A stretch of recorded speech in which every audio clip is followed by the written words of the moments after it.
It was almost night.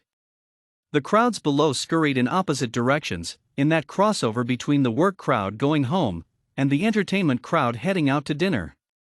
Getting across the city with his precious cargo undetected would be a challenge, but he could do it. Half an hour or less, without being stopped. Those were the terms. Going back to his map, he plotted out his routes. The direct way, then potential side streets and shortcuts through and over buildings to avoid detection. Failure on these kinds of missions usually came down to the agent failing to think in 3 dimensions. Staying at street level could be fatal. From up here, he couldn't tell individuals. No way of knowing if any of the people below would turn him in. All very important people on very important missions, no doubt, but would any of them know who he was and stop him? It would be fine if he could identify his opponents, but he didn't know this city. Didn't know the players involved. Except one. They knew him though. His photo had been circulated and his appearance and skills dissected amongst the group trying to stop him. He looked at his watch. 28 minutes left. Even if all went according to plan, it would take him at least 20 minutes to reach his destination. Time to get moving. Taking the stairs down would help avoid detection, but going down the 10 flights in the lift would faster. Opting for the lift, he could only hope he didn't get discovered at the beginning. Going down, he pulled the precious object out of his satchel. Why this was so important, he didn't know. Putting it back again as the lift reached ground level, he grinned. Bit of fun, anyway. As the doors opened, he confidently strode out, then doubled back behind a pillar. The young lady reading on the bench could be a plant, waiting for him to come out. Scooting around the pillar, he waited until the security guard drew her attention, then straightened up and stepped out. People were less likely to think you were suspicious if you were confident, and he walked as quickly as he dared until he had exited the building. Pausing to orient himself, he practiced a confident nonchalance until the opportunity to cross the street presented itself. Another lesson: no matter how far you need to walk, even if your destination is on the same side of the street, cross when you can to avoid being followed. If anyone was tracking him, unsure if he was the right target, it would be much harder for them to identify him from the other side. Occasionally, you would walk right into someone you were trying to avoid, but that was the risk. The important thing was to keep the package safe. It almost didn't matter if he got spotted, as long as he got the package to its destination in one piece. Waiting at the lights? Jaywalking drew attention? He thought he could see a suspecting expression on the face of the young lady on the other side. Looking at his watch, he tapped the face as if he had just realized he was running late for somewhere, and swiftly started walking to his left.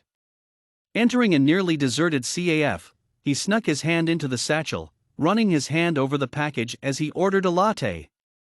No person on a mission would take the time to get a coffee, and with his back to the door, he hoped that the young lady would think she was mistaken, even if she followed him there. Taking his coffee, he thanked the barista and ducked out the other exit of the CAF. If the young lady had identified him and was waiting outside, she would be waiting a while. Here was where his alternate route would come into play. If he was going to make his destination in time, he would have to get creative. Up to the rooftop of one building, the narrow gap looked just too far for him to safely jump. Unencumbered, perhaps he could make it, but not with the package weighing him down. Or with the coffee he had yet to drink. Good thing Google Maps had shown a board placed across the gap. Obviously, some of the residents of the 2 buildings had not taken too kindly to the fence built between and found this an easier way to visit each other.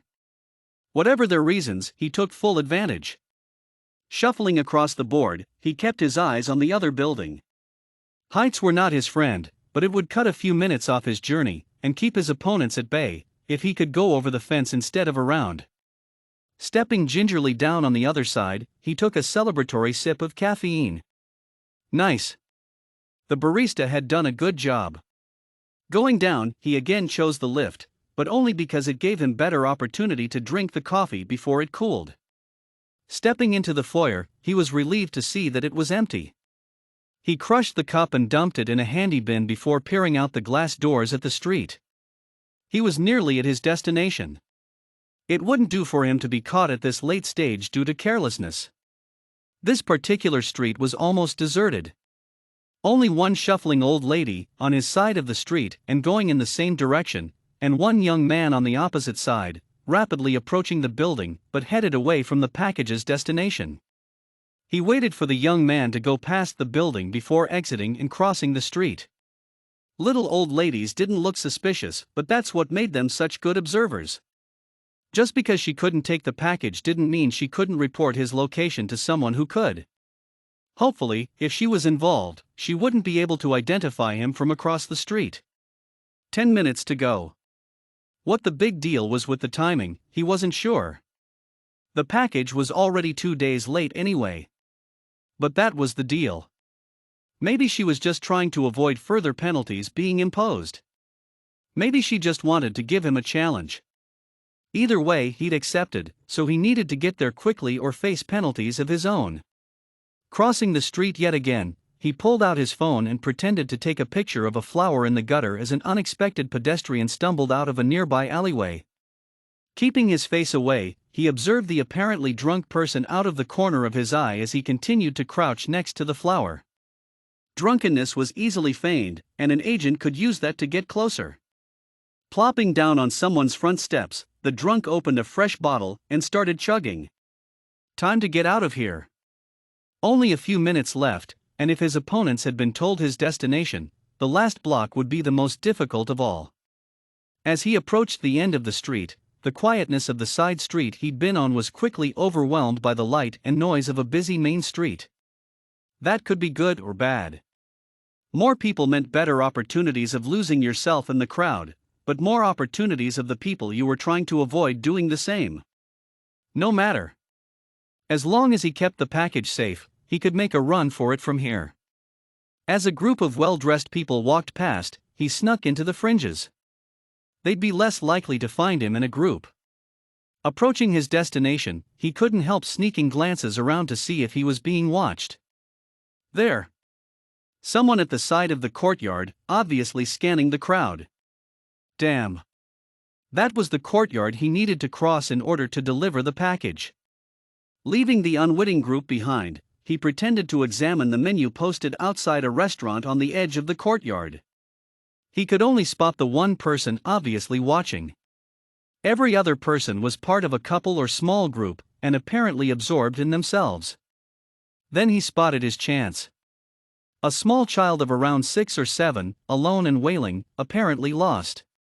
Crouching next to the child, he pointed to the library on the other side of the courtyard. Wouldn't that be a good spot for your parents to find you? Sniffling and nodding, the child took his hand and they started across the courtyard. They'd made it halfway before a woman swooped in and scooped up the child, crying almost as much as their child had been.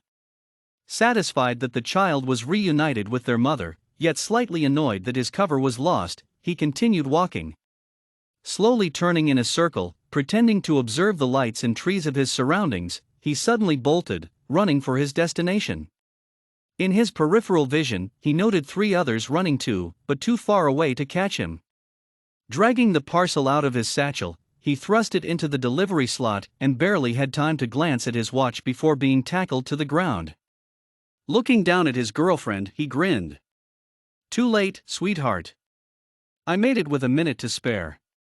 You want to pay the late fees on that book before or after we go to dinner?